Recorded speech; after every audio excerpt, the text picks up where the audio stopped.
Connaissance, recherche, sciences, dessin mathématiques, théorie, physique, philosophie, conférence, archéologie, nature.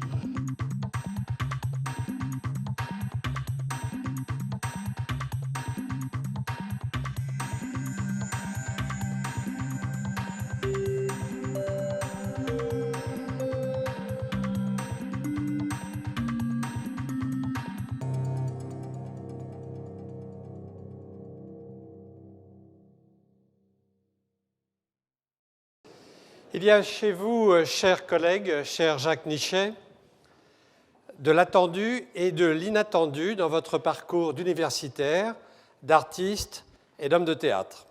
De l'attendu lorsqu'après une scolarité brillante, vous entrez à l'École normale supérieure et que vous êtes reçu à l'agrégation de lettres classiques. De l'inattendu lorsque vous créez dès votre arrivée à la rue d'Ulm le théâtre de l'Aquarium et que vous montez les Grenouilles d'Aristophane grâce à une audacieuse et encore inédite traduction de Victor-Henri de Bidour. Vous tracez votre chemin de metteur en scène et d'universitaire à partir de 1970 avec un collectif d'artistes parmi lesquels Jean-Louis Benoît et Didier Bezas. Le théâtre de l'Aquarium s'installe en 1973 à la cartoucherie de Vincennes sur l'invitation d'Ariane Mouchkine. Il invente un théâtre politique à la fois inventif et joyeux, sans jamais partir du répertoire. Vous montez en 1972 au TNP Les Marchands de Ville à Paris qui traitent de la résistance des locataires face à des promoteurs immobiliers. On pourrait penser que c'est encore d'actualité. Et en 1976, ce seront les acteurs qui deviennent des témoins-conteurs de leur nuit passée avec des ouvriers dans des usines occupées, telle LIP à Besançon. Ce qui donnera La jeune lune tient dans la vieille lune toute une nuit dans ses bras. Vous dirigez à Montpellier le théâtre des 13 Vents à partir de 1986, puis le Théâtre national de Toulouse de 1998 à 2007.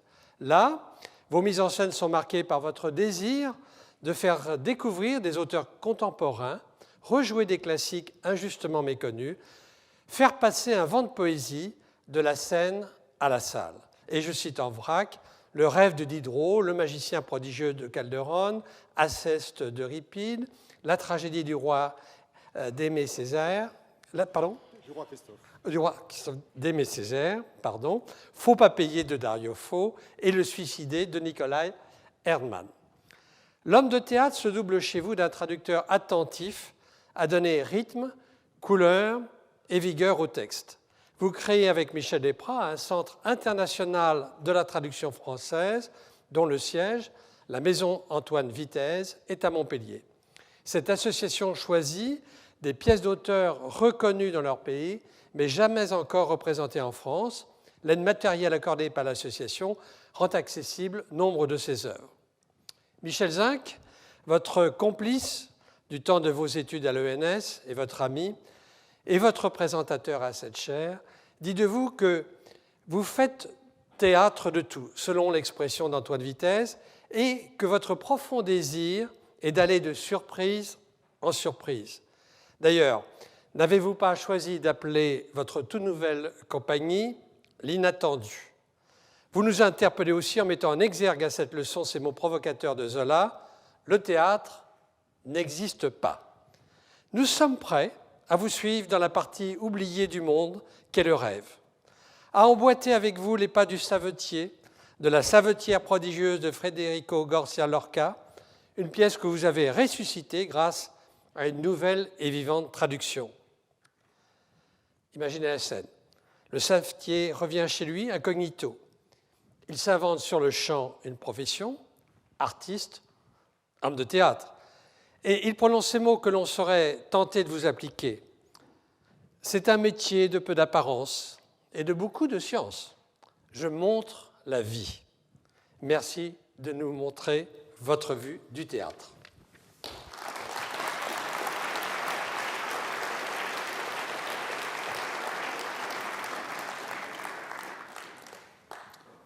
Monsieur l'administrateur, Mesdames et Messieurs les professeurs, Mesdames et Messieurs,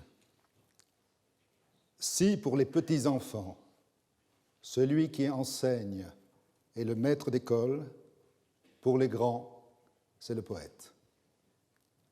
Je place en exergue ces deux vers d'Aristophane dans la traduction vivifiante de Victor-Henri de Bidour, que vous avez bien voulu nommer tout à l'heure, monsieur l'administrateur. J'ai fait mes premiers pas de metteur en scène en 1965, en montant Les Grenouilles que venait de traduire mon cher professeur de Cagnes. Un poète, un traducteur, et tous mes amis du théâtre universitaire de l'Aquarium m'ont ouvert les portes d'un monde qui est désormais le mien.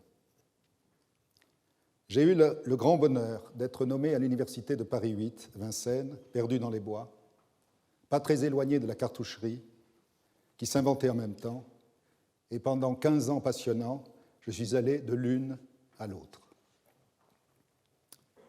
Je remercie de tout cœur l'Assemblée des professeurs de m'avoir accordé cette chance inattendue de retrouver le plaisir d'enseigner, en me donnant 9 fois la parole au Collège de France. Cette si belle marque de confiance me touche intensément et j'exprime à chacune, à chacun d'entre vous, toute ma reconnaissance. Permettez-moi de saluer, vous l'avez fait aussi, monsieur l'illustrateur, fraternellement, celui qui m'a présenté à votre assemblée, mon vieil ami Michel Zinc. Dans tout collège, il y a une cour de récréation. Et peut-être dans chaque cour, un enfant qui crie de joie, comme ce gamin des rues de Montevideo, « Je ne veux jamais mourir, car je veux jouer toujours ». C'est ce cri que nous lance le théâtre, même dans les plus cruelles tragédies, puisqu'à la fin, les cadavres ressuscitent pour venir saluer. Y a-t-il un lien entre la récréation et la création artistique? Sans aucun doute, mais dès qu'il s'agit d'en parler, le sérieux nous guette toujours. Quelle est belle la devise de la comédie, docet ridendo. Elle enseigne en faisant rire. Sur ce terrain, je suis battu d'avance. En tout cas, je me promets de jouer franc jeu. Craignant d'être très vite démasqué, je préfère passer directement aux aveux. Après 40 ans d'expérience qui ont pris les noms de Théâtre de l'Aquarium, Théâtre des 13 Vents, Théâtre national de Toulouse et désormais Compagnie d'Inattendu, je croyais connaître quelques règles du théâtre. Mais voilà que j'approche du Collège de France et la sentinelle qui veille jour et nuit devant votre porte, Claude Bernard, m'arrête au passage. C'est ce que nous pensons déjà connaître qui nous empêche peut-être d'apprendre. Au fond, en m'invitant à occuper cette chaire de création artistique, vous m'incitez plus que jamais à apprendre, voire à réapprendre ce que je pensais savoir. Dans l'espace béant entre deux chorégraphies, Pina Bausch elle-même s'interroge, et avec quelle humilité. Je crois, dit-elle, qu'il faut d'abord réapprendre à danser, ou qu'il faut d'abord réapprendre quelque chose d'autre. Ensuite, on peut peut-être recommencer à danser. Pour réapprendre quelque chose d'autre, paradoxalement, j'aimerais me retourner vers ce que je devrais connaître le mieux, le théâtre de mon temps, les spectacles les plus marquants de ma génération. Nous avons assisté depuis une quarantaine d'années à tant de singulières métamorphoses théâtrales. Elles ont bousculé et renversé hardiment les traditions de l'art dramatique. Comment s'expliquent de telles transformations? De quelles diverses façons se sont inventées ces formes insoupçonnées, ces visions inconnues? Luca Ronconi, Ariane Mnouchkine, Peter Schumann, Robert Wilson, François Tanguy, Tadeusz Kantor, Denis Marlot, Valère Novarina, Pina Bausch et tant d'autres m'ont arraché à moi-même, à mes certitudes, m'ont enthousiasmé, ébranlé, ému, éberlué, irrité parfois. Comment s'étonner qu'au milieu de tant de modèles divergents, le public parfois s'égare? Que voit-il? Est-ce encore du théâtre? Il arrive qu'un spectacle fasse événement en divisant le public et la critique. Un camp attaque le réalisateur au nom de l'art assassiné, l'autre l'acclame au nom de l'art régénéré. Zola a donné, il y a plus d'un siècle, un conseil aux artistes pris dans les querelles du moment. Chaque fois qu'on voudra vous enfermer dans un code en déclarant « ceci est du théâtre », « ceci n'est pas du théâtre », répondez carrément « le théâtre n'existe pas ». Il y a des théâtres et je cherche le mien. De cette pratique, en effet, ne surgissent que des formes singulières, dissemblables, passagères. Et Zola insiste avec fermeté, il n'y a pas d'absolu, jamais, dans aucun art. S'il y a un théâtre, c'est qu'une mode l'a créé hier et qu'une mode l'emportera demain. Les affirmations de Zola n'ont jamais visé aussi juste qu'aujourd'hui. En réponse à la bousculade et à la fragmentation d'un monde échappant à nos repères, les spectacles n'ont cessé de se multiplier et de se diversifier. Ils tentent de faire écho à nos douloureuses impressions de désorientation et d'incertitude. Les artistes, chacun à sa manière, essaient de réagir par d'autres pratiques, d'autres alliances, d'autres modes de production. À côté du grand théâtre, enfermé dans sa légitimité, sont apparues dès les années 70 des formes bâtardes, souvent réalisées en peu de temps et sans trop d'argent. On a vu ainsi advenir un grand nombre de propositions inhabituelles qui voulaient marquer leurs différences face aux productions des institutions, mais face aussi au conformisme répétitif des chaînes télévisuelles. En affirmant leur originalité, ces essais souvent appelés petites formes ont montré d'autres façons d'inventer le théâtre, les théâtres. Elles méritent d'être mieux reconnues. C'est pourquoi je veux en évoquer quelques-unes au tout début de cette leçon. J'espère qu'elles vous surprendront. En relisant un programme de l'atelier théâtral d'Ivry daté de février 1979, je redécouvre avec émotion le désir illimité d'Antoine Vitez. Faire du théâtre sans cesse, comme une activité perpétuelle et continue. Ne pas se contenter de donner de belles comédies et de belles tragédies, mais habiliter sur la scène le genre de l'essai ou celui de la sotie, celui du pamphlet et celui des autres petites formes en général. Inventer des variétés d'un genre nouveau, faire les clowns, fonder un répertoire pour le théâtre de marionnettes, créer des opéras, mettre en scène la vie courante et le grotesque politique contemporain. Quand Vitez veut faire entendre en 1979 à l'atelier théâtral d'Ivry ces fragments sur la cruauté grotesque de l'histoire contemporaine, il lui suffit de s'emparer d'un ancien numéro du Nouvel Observateur qui avait publié la sténographie du dialogue échangé entre Mao Zedong et Georges Pompidou à Pékin en 1973. Les deux présidents sont en quelque sorte les auteurs du texte, ce texte que Vitez confie à ses élèves.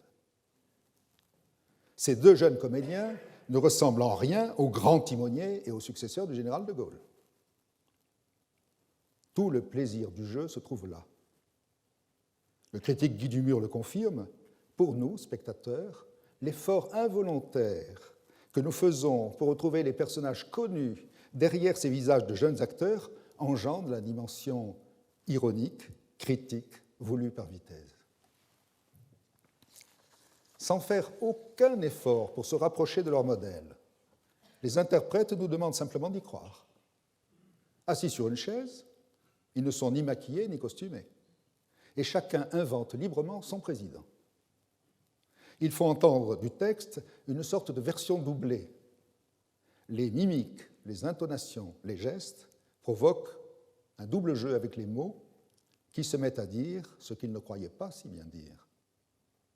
L'imitation montre une fois de plus son extraordinaire pouvoir d'élucidation et de subversion. Toutes les dictatures, nous le savons, musellent les théâtres par peur des éclats de rire. Vitez invite malignement les spectateurs à venir écouter ce rendez-vous avec l'histoire. Mao, l'expédition d'Égypte où Napoléon a entraîné 30 000 hommes a été une erreur. Pompidou, Napoléon a cédé à l'attrait de l'Orient. C'était aussi le rêve d'Alexandre. Mao, Alexandre n'était pas un très grand personnage.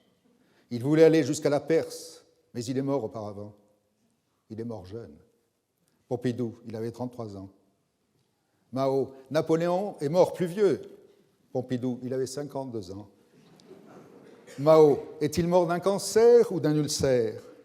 Pompidou, s'il s'agit d'un ulcère, c'était un mauvais ulcère. Les partisans de Napoléon, après sa mort, ont dit que les Anglais l'avaient empoisonné. Un vieillard fatigué, vaniteux, bardé de certitudes, bavarde avec un malade qui essaie de faire bonne figure. Ils échangent des banalités, tandis que la mort entre déjà en scène. En 1979, nous en sommes conscients en écoutant ce qui est déjà devenu un dialogue des morts. À la grande scène de l'histoire, Vitez oppose cette petite forme ironique et grotesque. Elle donne de petits coups d'épingle dans le mythe de Mao, gonflé comme une gigantesque baudruche. Les acteurs de ce cabaret politique, de cette sotie moderne, s'en donnent à cœur joie avec le public. On rit comme un film de Laurel et Hardy, note le critique. Cette magnifique leçon de liberté, cette belle insolence que nous donne Antoine Vitez n'est pas si fréquente. Elle peut donner du courage si d'aventure un jour se lève le désir de reprendre le flambeau d'Aristophane. Voici encore un spectacle court et léger qui habite son temps d'une manière que je trouve très attachante. Imaginez deux amis qui, à 45 ans passés, ont le désir de se retrouver sur scène. Ce sont deux citoyens romains, Amadeo Fago et Fabrizio Beggiato. Le premier anime un petit théâtre dans le quartier de Flaminio, à Rome. L'autre est docteur en philologie romane, professeur à l'université de Rome. Ils ont écrit ensemble le récit de la première partie de leur vie. Scolarité, année d'apprentissage, lutte étudiante, service militaire, entrée dans la vie active, mariage, divorce. C'est la chronique douce amère, plus amère que douce, de ce qu'ils sont devenus au fil du temps, et ils ont envie de le raconter à des amis inconnus, les spectateurs. Ils se sont répartis les tâches. Amadeo parle au nom des deux. Sa confidence se déroule très simplement avec ses incises, ses reprises, ses surprises, sur un rythme qui fait entendre le bruit du temps. Fabrizio ne dit rien, mais il s'active calmement. Il prépare avec soin un risotto. Risotto, c'est le titre de ce spectacle, joué en français et cuisiné en italien. Un risotto demande un temps de préparation de 45 minutes. C'est le temps que le cuisinier laisse à son ami pour raconter 35 années de complicité, 35 années dont certaines étaient de plomb dans une Italie déchirée au bord de la guerre civile. Le narrateur, quelquefois, projette des images de films que les deux jeunes amateurs avaient tournés incognito dans leur lycée, dans leur université occupée, dans un quartier le jour d'une manifestation. Ainsi reviennent vers nous les souvenirs, leurs souvenirs, par la parole, le cinéma et l'odeur du risotto qui se répand déjà dans la salle. 35 ans de déchirement, de lutte, de déception, et 45 minutes pour évoquer leur vraie consolation en ces temps troublés, la joie de se retrouver tous les deux de temps à autre autour d'un plat familier, d'une recette d'une autre Italie qui, elle, ne déçoit jamais. Au fond, comme le théâtre, le risotto n'existe pas. Nous n'en connaissons que des formes particulières, avec d'infinies variantes. Il suffit de savoir jouer avec les ingrédients, avec un seul ou avec les combinaisons les plus téméraires. À la fin des 45 minutes, après les applaudissements, le risotto est partagé entre les spectateurs qui ne se font pas prier pour manger la moitié du spectacle. Amado et Fabrizio ont inventé un nouvel usage de la représentation, la confidence de deux citoyens qui viennent parler de leur pays à d'autres citoyens, un simple et fraternel passe-temps pour faire face à la cruauté du temps, un art de vivre en amitié simplement humain. Le risotto, pourvu que tu y mettes un peu d'amour, il vient toujours bien. La rencontre de Georges Pompidou avec Mao Zedong, ainsi que Risotto, nous montre comment de nouvelles formes s'éloignent de l'idée traditionnelle que nous nous faisons du théâtre. Ces deux propositions se délivrent des fondements de l'art dramatique, l'imitation d'une fable, l'affrontement de personnages, le développement d'une action. Tout cela est bel et bien disparu, et pourtant, nous continuons avec raison à y voir du théâtre.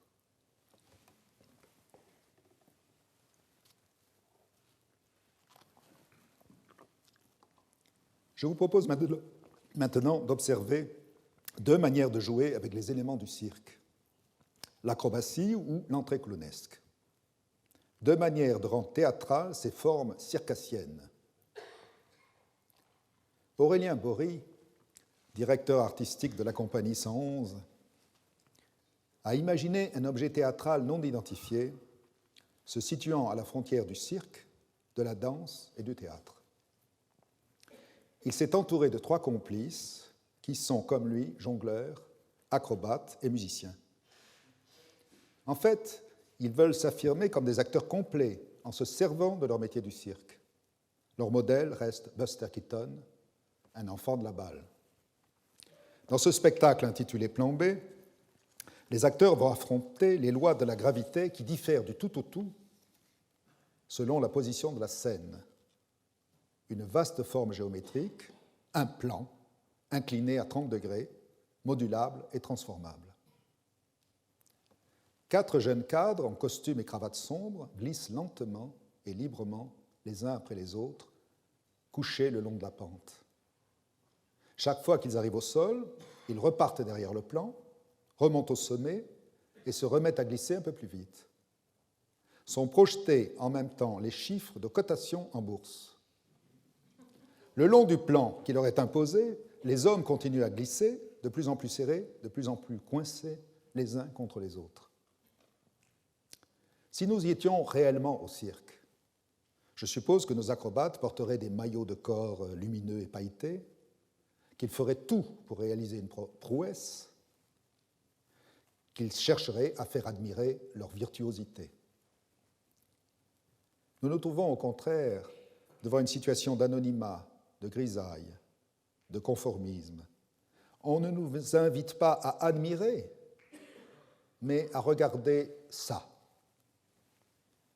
Des adultes qui glissent comme des paquets, tous interchangeables, sur fond de cotation boursière.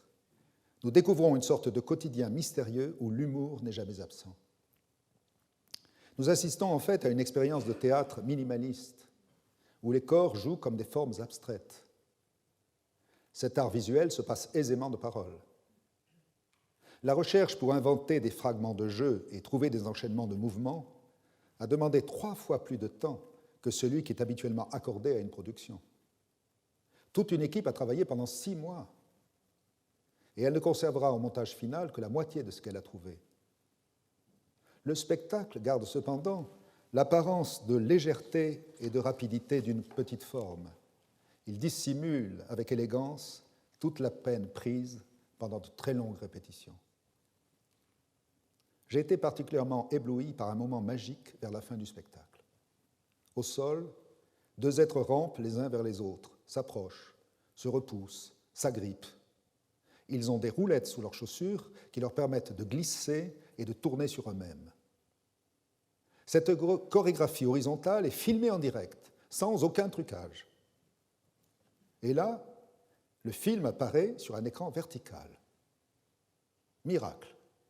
Au lieu de voir comme en bas ces deux corps maladroits gigotants et tournoyants, nous découvrons là-haut sur l'écran deux guerriers, adeptes du kung-fu, se livrant à un combat héroïque. Ils volent à travers une nuit étoilée, tels de vertigineux voltigeurs.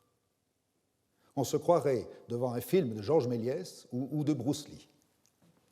Nous sommes émerveillés devant ce rêve réalisé, même si ce n'est qu'une illusion avouée, même si nous pouvons regarder la lourdeur et la gaucherie des silhouettes inférieures, qui sont pourtant bel et bien à l'origine de cette image sublime. Ce moment merveilleux m'évoquait l'essai de Kleist sur le théâtre des marionnettes. La grâce n'est jamais loin de la plus lourde des pesanteurs. Est-ce du cirque, de la pantomime, de la danse, de la prestidigitation, ou du théâtre qui se sert de tous ces genres pour le seul plaisir du jeu, de la surprise, de la beauté? Voilà une forme pure qui échappe à la reproduction du réel. Ce jeu formel nous fait rêver, nous fait rire, s'affirme un langage physique et poétique, indisciplinaire, qui prend son bien dans des disciplines différentes sans appartenir à aucune. La création d'un poème scénique, comme pour les plantes hybrides, passe par d'étranges greffes. L'autre exemple part d'une très ancienne entrée clownesque intitulée « Les assiettes ». Elle va prendre une tournure imprévue. En 1974, sur la scène du Petit Odéon, vide de tout décor, pendant 1 heure environ, Pierre Bilan et Philippe Gaulier s'appliquent à casser 200 assiettes presque sans un mot. Le cassage leur sert de langage. Chacun mène de son côté sa principale occupation qui tourne à l'obsession. La vaisselle se brise facilement. Il suffit de s'y mettre en variant les effets, en renouvelant les séquences. Quand nous voyons où ils veulent en venir et que l'ennui risque de nous guetter, ils retardent très habilement le passage à l'acte, louvoient, détournent notre attention, nous prennent en traître, et puis crac, c'est cassé. Aux éclats d'assiette, nous ne pouvons répondre que par des éclats de rire. Même si ces massacreurs portent une boule rouge au bout du nez, ils débordent le numéro traditionnel de clown par l'excès, par l'étirement dans le temps. Nous ne savons plus très bien si nous sommes au cabaret, au cirque, au théâtre, dans une école de mime. Ils poussent à bout leur expérience. Les piles d'assiettes ont beau proliférer, ils ne se laissent pas abattre. La situation surréaliste se croise avec le burlesque du cinéma muet. On rit à n'en plus finir, on reste fasciné par cet acte gratuit, irrationnel, étrange. En fait, les deux excentriques n'ont nul besoin d'un nez rouge. Leur folie suffit. Leur désir de faire table rase emporte la clownerie au-delà d'elle-même. La fantaisie se bat contre des objets ready-made, des images répétitives, des clichés ordinaires. L'imagination ne supporte plus le réel. Elle le met en miettes. La folle du logis fait le ménage. Là encore, selon le vœu d'Artaud, on ne joue plus, on agit. On passe à l'acte, réellement. On assiste à la genèse d'un chaos. Chaque artiste, à sa façon, ressemble à un casseur d'assiettes. Aurélien Bory est le metteur en scène du plan B Phil Soltanov. Pierre Bilan et Philippe Gaulier jouent sur une scène qui s'est totalement affranchie de la littérature. Ils semblent avoir entendu l'appel de Craig, d'Appia, d'Artaud et cherchent un langage purement scénique. À côté des poètes de l'art dramatique qui n'ont rien perdu de leur importance et de leur rôle, sont apparus aussi les poètes de l'énergie scénique. Chacun se forge une expérience différente, cherche une voie originale, sans plus suivre les traditions de l'art dramatique. Il cherche, tout en prenant bien garde de suivre le conseil d'un vieux rabbin de Bratislava, surtout, ne demande pas ton chemin à quelqu'un qui le connaîtrait, car tu pourrais t'égarer. En observant ces 4 petites formes, j'ai voulu attirer votre attention sur tous les désirs artistiques qui entraînent dans leur élan des changements décisifs. Le désir d'habiter le temps ou de regarder en face l'histoire du siècle. Le désir de partir de formes anciennes pour les déborder et les faire dériver. Le désir d'arracher le théâtre à la littérature pour trouver le langage physique de la scène. Le désir d'agir plutôt que de jouer. Le désir d'être de mèche avec l'inconnu, en expérimentant des techniques qui peuvent faire surgir des fantasmagories. Tous ces désirs, qui souvent se rejoignent et se complètent, prennent chaque fois corps dans un projet unique et irremplaçable qui ne sera jamais répété. Ces essais, ces expérimentations empêchent l'entreprise théâtrale de se clore sur elle-même, de se replier sur ce qu'elle connaît déjà. Mais à l'intérieur même des programmations traditionnelles de pièces du répertoire peuvent surgir des pratiques inattendues qui modifient l'art dramatique lui-même.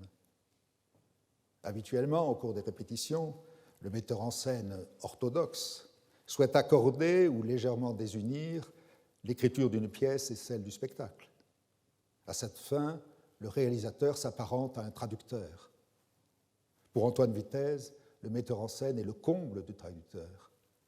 En effet, il ne traduit pas avec des mots, mais avec des hiéroglyphes, le corps de l'acteur, un élément du décor, un costume, un accessoire, un effet lumineux, peuvent faire signe et sens surgissant pour souligner, nuancer ou contredire la réplique ou la scène.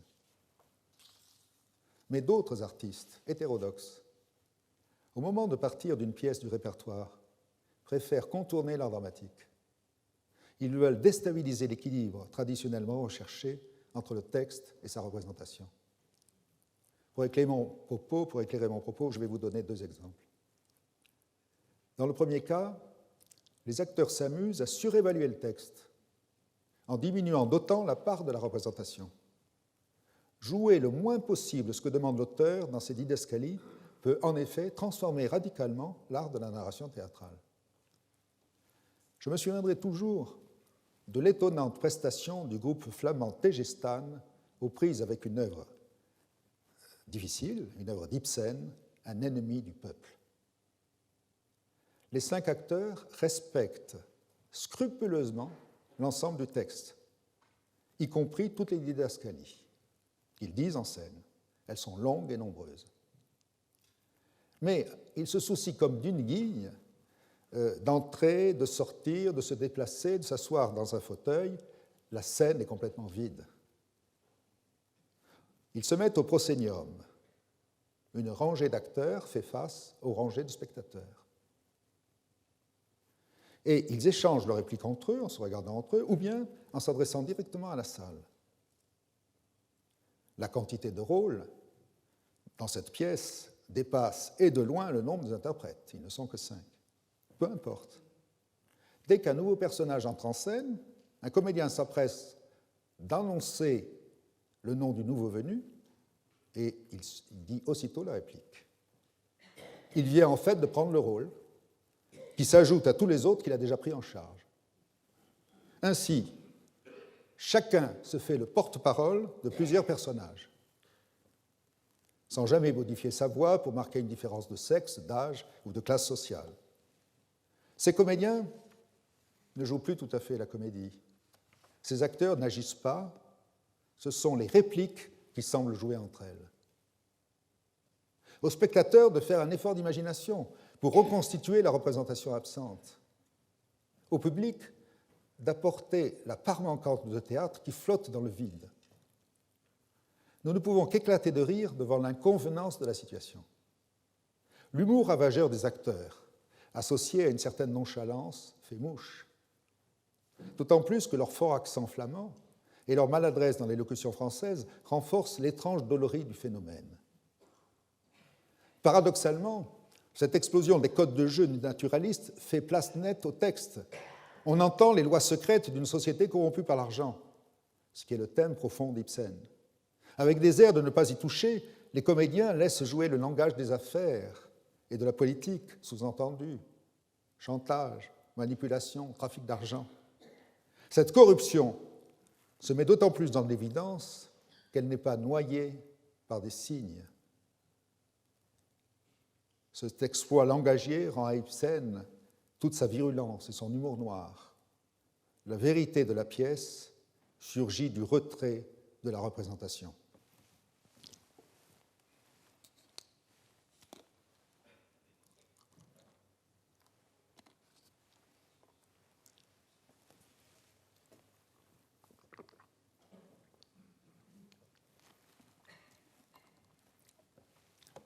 Parfois, au contraire, c'est sur le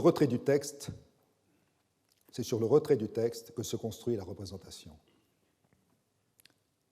Le réalisateur se nourrit d'une œuvre qui l'influence profondément. Mais à l'heure du spectacle, la source originale, le texte du poème, n'apparaît pas directement, sinon sous forme de citations éparses.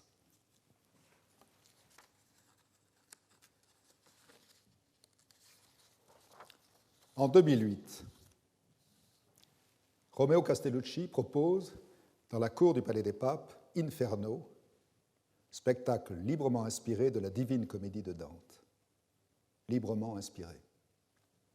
Castellucci affirme clairement qu'il n'a aucune intention d'adapter ce chef-d'œuvre, ni d'en donner une traduction. Il refuse avec véhémence de se transformer en traducteur, en sémiologue, dit-il avec mépris. Il rejette le signe qui, dit-il, ne marque pas. Il préfère se perdre lui-même dans l'obscurité d'une forêt, comme Dante au début de son poème. Il veut partir de ces ténèbres pour marcher vers l'inconnu. C'est là, fait-il remarquer, le point de départ de toute œuvre d'art. Avant de s'engager dans une direction, il s'interroge sur le mot « enfer ». Où est l'enfer aujourd'hui ? Où est-il chaque jour pour moi, pour toi, ce mot ? Il espère plonger dans l'imaginaire que le mot « enfer » dicte à la scène. Il attend, il espère une inspiration. Il espère et il attend des images inattendues. Il insiste sur ce désir d'égarement. Se laisser dépasser pour moi est une forme de garantie. Inferno commence. Un homme entre en scène. Je m'appelle Romeo Castellucci. Accompagné par leur maître, des chiens loups le rejoignent et aboient de plus en plus fort. Soudain, 3 bêtes s'échappent et agressent l'homme. Il a beau porter un costume de protection, l'effet de terreur reste le même. Les chiens ne jouent pas, ils agissent. Ils ne traduisent pas un signe de violence, ils mordent réellement. Le cauchemar se poursuit jusqu'au coup de sifflet du maître qui rappelle ses molosses. On ne peut pas voir cette scène sans entendre la voix d'Artaud. De même que nos rêves agissent sur nous et que la réalité agit sur nos rêves, nous pensons qu'on peut identifier les images de la poésie à un rêve qui sera efficace dans la mesure où il sera jeté avec la violence qu'il faut. Et le public croira aux rêves du théâtre, à condition qu'il les prenne pour des rêves et non pas pour le calque de la réalité, à condition qu'ils lui permettent de libérer en lui cette liberté magique du songe qu'il ne peut reconnaître qu'empreinte de terreur et de cruauté. Tout de suite après cette première scène, un grimpeur s'attaque à la façade du Palais des Papes. Il grimpe, presque nu, avec ses mains et ses pieds collés à la pierre. L'exploit semble impossible. Même si pour sa sécurité il est relié à une corde, l'homme ne joue pas, il joue sa vie. Sa présence réelle se trouve à la merci d'une rafale de vent, d'un dérapage dans le vide, d'une défaillance technique. Comme au cirque, le public retient son souffle. Si un accident survient, on ne parlera plus d'illusion. Le philosophe Daniel Bougnoux nous le précise bien, schématiquement, le théâtre dispense des signes, le spectacle dépense des corps. Au cirque, dans un spectacle sportif ou a fortiori aux arènes, tout n'est pas sémiotique. Les taureaux en savent quelque chose. Le grimpeur agit comme dans un rêve. Il ne reproduit pas une réalité. Par son ascension réelle, il permet une nouvelle fois aux spectateurs de libérer en eux cette liberté magique du songe. Au fond, Inferno, Est-il un poème ou du cirque? Ne peut-il pas exister un poème de l'énergie scénique où se retrouveraient et se croiseraient des présences agissantes, d'hommes ou de bêtes, des effets sonores, de la musique, des jeux de lumière répartis en un instant contrasté, du texte, des phrases parfois incompréhensibles, des moments proches du cirque ou du sport? Avec Inferno, cette forme inattendue a pris corps. Le public ressent une vive émotion devant ce spectacle fragmenté, parfois haché, qui se présente comme une fresque aux innombrables figures. Une centaine de personnes évoquent les morts des enfers, se couchant, se levant, mourant à nouveau, dans une chorégraphie envoûtante. Nous faisons un voyage d'exploration dans les enfers contemporains où apparaissent voitures et télévisions. Des actions et des images fulgurantes nous saisissent, laissant au second plan le texte. 60 ans séparent Jean Vilar et Romeo Castellucci. 60 ans qui montrent l'étonnant déplacement des formes théâtrales dans cette même cour d'honneur qui a accueilli tant de chefs-d'œuvre du répertoire. Rien n'est immuable. L'art dramatique n'est ni menacé ni remplacé par la poésie de l'énergie scénique. Entre des formes différentes se joue le plaisir de l'alternance. Le temps fera ensuite son tri. Ne nous en préoccupons pas, toute forme théâtrale se conjugue au présent. Le souci de la plus grande exactitude possible dans l'interprétation d'un texte peut créer de l'inattendu, entraîner de nouvelles formes qui n'étaient pas du tout prévues par l'auteur. À mes yeux, la vraie originalité commence toujours par une fidélité scrupuleuse envers la version originale d'une œuvre. Je suis un simple metteur en scène, cela suffit à ma douleur et à mon bonheur. Je ne suis pas un créateur, mais un interprète, comme peuvent l'être un musicien, un acteur, un traducteur. Mais ce souci d'interprétation n'empêche pas de susciter une métamorphose théâtrale née du travail de répétition. En 1969, j'ai eu la chance de pouvoir séjourner quelque temps à Osaka et d'assister à des représentations de Bunraku. Le théâtre de marionnettes de grande tradition m'a enthousiasmé. Deux arts se juxtaposent, se croisent, tout en restant distincts l'un de l'autre. L'art de la manipulation de poupées de haute taille, tenues par 2 ou 3 montreurs voilés de noir, et l'art du récitatif, assuré par un conteur, accompagné par un joueur de shamisen, une guitare très longue à 3 cordes. Le conteur et le joueur de shamisen sont placés à l'écart du côté court. Si je les regarde, je ne vois plus les marionnettes. Si je me tourne vers la scène, je ne vois plus le récitant. En face de moi, une image silencieuse. Sur un côté excentré, le récitatif et la musique. La narration circule entre ces deux pôles. C'est une parole qui agit, selon Claudel. D'un côté, une voix qui fait toutes les voix, celle de la fille en larmes, celle de la mère effrayée, celle du père furieux. Et de l'autre, ces marionnettes, réalistes, mais muettes, déjà mortes, et derrière elles se tient la mort et elle les guide, pour reprendre la formule si juste d'Heiner Müller. Je revois cette scène où 2 jeunes amoureux, séparés par leur clan, parviennent à se retrouver dans un parc et décident de mourir ensemble. Au moment même où ils vont se donner le coup mortel, les montreurs semblent se détourner de leurs poupées, s'en écarter par pudeur, comme si les figures du destin laissaient place à un geste volontaire. Bien des années après, je me suis souvenu du Bunraku pour trouver le meilleur moyen de réaliser une petite pièce anamite de Jean Cocteau. Un opéra de poche qui était, au dire de l'auteur, le noyau d'une mise en scène très difficile. Le poète avait très librement adapté une légende indo-chinoise, l'épouse injustement soupçonnée.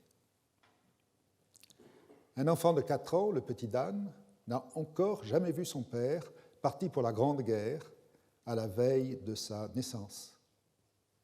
Dan réclame la présence de son père. Pour consoler son enfant, Namvu allume la lampe de sa chambre. L'ombre maternelle se projette sur le mur du fond. Cette figure devient aux yeux d'un enfant de 4 ans son véritable père. Namvu, Le soir, j'essaie de distraire Dan. J'allume la lampe. Je parle à mon ombre. Elle est le mari, moi sa femme. Dan s'amuse. Pauvre petit, c'est triste d'être orphelin. Elle appelle. Dan, Dan, Dan. Dan sautant. À cheval, à cheval. Bonjour, maman. Où est mon père? Dame vous à part. Oh, toujours la même chose. Tu sais bien que dans la journée, ton père quitte la maison. Patiente un peu que j'allume, alors tu verras partout ton père me suivre. Ce merveilleux livret de 1922 était resté à l'abandon. Georges Auric, musicien pressenti, n'avait pas écrit une seule note. Grâce à une commande de l'Opéra de Montpellier, Valéry Stéphan a donné une belle partition à ce petit chef-d'œuvre, si longtemps orphelin de musique. Il me restait une grande difficulté à surmonter. Comment charger d'un rôle aussi décisif un enfant de 4 ans? Voici que le Bunraku m'offre une solution. Une marionnette n'a jamais de turbulence imprévue, de trou de mémoire, d'imprécision dans son jeu. La mère du petit Dan sera, comme son fils, interprétée par une poupée. 2 montreurs, voilés de noir, Jeanne Klein et Dominique Oudard, les ont prises en main. Une même voix relie la mère de l'enfant, la mère et l'enfant. La soprano, Edwige Bourdi, chante, sur une légère différence de timbre, la partition de Dame Vous et celle du petit Dan. Voilée de noir, elle aussi, elle rejoint les 2 montreurs et accompagne leurs mouvements par le chant. Ils donnent vie, elle donne voix. Le jeu vocal et la manipulation sont désormais rassemblés. La chanteuse et les 2 marionnettistes font apparaître, par leur trio, une nouvelle forme de Bunraku. La guerre prend fin. Le soldat revient. Un chanteur, André Cognier à la création, un chanteur écrase de sa hauteur les 2 poupées. Là encore, c'est un changement radical par rapport à la tradition. Dan, quel est ce monsieur? Sin, ton père, Dan. Ton père revenu exprès pour t'embrasser. Dan, non, monsieur, vous n'êtes pas mon père. Mon père ne parle jamais. Le soir, maman allume la lampe, il arrive. Il suit partout, maman dans la chambre. Si elle se lève, il se lève. Si elle marche, il marche. Si elle s'assoit, il s'assoit. Si elle se couche, signe brutalisant, assez. Je comprends maintenant pourquoi elle tremblait de nous laisser seuls. Fou de rage, l'homme chasse aussitôt son épouse injustement soupçonnée. Quand Dame Vous s'avance de lointain pour aller se jeter dans le fleuve, je peux jouer avec la forme du Bunraku qui me permet de raconter la noyade d'une manière singulière. Dame Vous s'avance, mais sa voix ne la suit plus. La soprano voilée de noir est en avance sur l'action. Elle se trouve déjà sur le bord de la rive. La marionnette avance péniblement vers son destin, vers la voix qui chante sa peur de mourir. C'est fini, je ne verrai plus ma maison, je ne verrai plus mon petit Dan, je meurs sans rien comprendre à mon crime, j'ai peur de l'eau dans la bouche. Dès que Dame Vous est au bord du fleuve, la chanteuse s'éloigne, emportant avec elle son lamento jusqu'au silence. Ainsi, sans voix, sans mots, la marionnette se jette dans le vide. Les mains du montreur se détachent lentement de celle à qui il a donné vie. L'autre marionnettiste, qui l'a relayée en prenant la poupée, accompagne sa descente lente et tournoyante vers le bas. Elle la dépose avec douceur sur le sol. Nous assistons à une mort réelle. Dame Vue est devenue un bout de bois inerte. Les montreurs se retirent. L'orchestre s'arrête. Reste un grand silence dans toute la salle immobile devant cette immobilité. En 1948, Jean Cocteau, dans une lettre à Ludmila Pitoëff, lui confie son désir de voir sa petite pièce anamite interprétée par des marionnettes. Il vient de relire le livret qu'il a écrit pour des chanteurs et désormais, il l'imagine composé pour des marionnettes. Mon ami Gérard Libert, qui m'a souvent aidé en partageant tant de spectacles avec moi, a découvert ce document après la fin des représentations. Son manuscrit avait soufflé à Cocteau la solution. Un texte en sait parfois bien plus que son auteur. Cette forme de marionnette asiatique me semblait exactement correspondre à la légende indo-chinoise. J'ai pris la liberté de modifier les règles traditionnelles du bunraku pour pouvoir répondre à la liberté de l'adaptation du poète. Cet opéra de poche, qui mêle déjà avec brio et tendresse un conte cruel et du théâtre forain, accueillait sans difficulté les poupées et se jouait avec bonheur de ces constants décalages entre des genres différents ouverts les uns aux autres. Le livret de l'épouse injustement soupçonnée m'avait toujours mystérieusement attiré. La représentation que j'en avais donnée renforçait ce mystère. Je suis un mensonge qui dit toujours la vérité, affirmait Cocteau. Mais quelle vérité se cachait sous cette petite pièce? Vers l'âge de 9 ans, je l'ai appris plus tard, le petit Jean a entreaperçu entre deux portes le cadavre de son père qui venait de se suicider.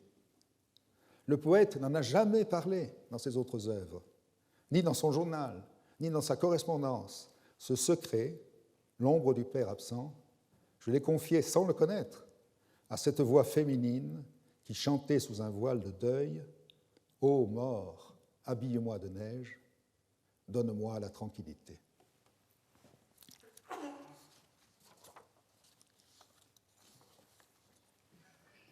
Quand donc cesserez-vous de vous identifier à la forme qui vous définit, s'indigne Gombrowicz.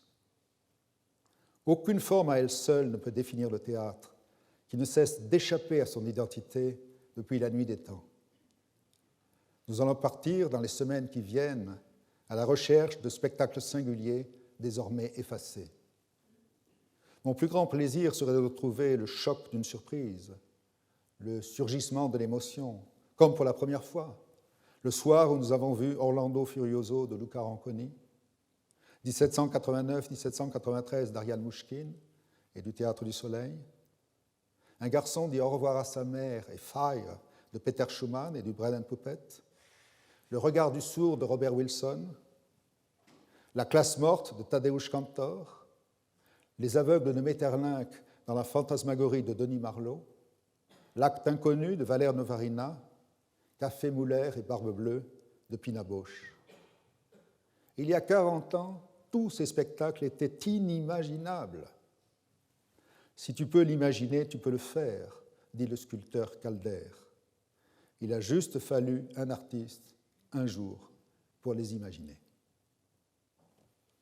Dans les dernières minutes du dernier spectacle de Pina Bausch, les danseurs, les uns après les autres, s'avançaient vers le public en murmurant « Ne m'oubliez pas, ne m'oubliez pas, je n'oublierai pas. Je souhaite même sortir de l'oubli ce que ma mémoire a laissé sombrer. Je souhaite désoublier, selon la belle expression de Valère Novarina. » Au cours de cette première leçon, des souvenirs fragiles sont revenus, quelques instants inespérés de spectacles à jamais disparus. J'ai voulu vous les transmettre à l'heure où la nuit tombe, comme des traces encore tremblantes d'un rêve qui ne s'est jamais entièrement évanoui. Le trop attendu, nous l'avons déjà oublié en poussant la porte de sortie. Seul l'inattendu se grave en nous. Je garde à jamais en moi les derniers vers d'Alceste d'Euripide dans la traduction de Myrto Condigas. Ce que l'on attendait n'arrive pas à son terme, mais à l'inattendu, un Dieu trouve passage. Permettez-moi d'arrêter mon vagabondage en vous racontant une dernière histoire. Vous l'avez compris, c'est mon métier et mon plaisir. Un jour, un homme vint trouver le directeur d'un cirque et lui demanda si par hasard il n'avait pas besoin d'un imitateur d'oiseaux. « Ah non », répondit le directeur du cirque. Alors l'homme s'envola à tire-d'aile par la fenêtre.